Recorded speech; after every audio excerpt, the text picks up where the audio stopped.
kampanya laban naman sa vote buying sa nakalipas na eleksyon epektibo. Ayon po sa PNP. Alamin natin ang balita nga mula naman kay Mark Bacalalat. Mark, pasok.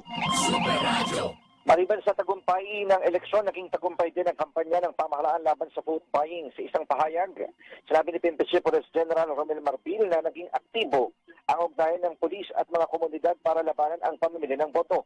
Batayan niya sa datos ng PNP. As of May 19, meron silang naitala na 38 na insidente ng vote buying. Mas mataas ito ng 14 kumpara sa 24 na kaso ng barangay at Sangguniang Kabataan Elections noong 2023. Pinakamarami rito ay nagmula sa rehiyon ng Central Visayas, sinundan ng Ilocos at Calabarzon.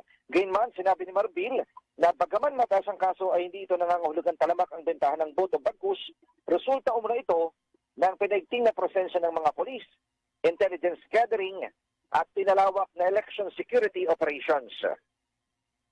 Ang inyong kapuso Mark Bacalalat ng GMA, Super Radio, DZBB, dapat totoo. Kayo'y nakikinig sa Super Balita sa Umaga, Ayan. Nationwide. Kapuso.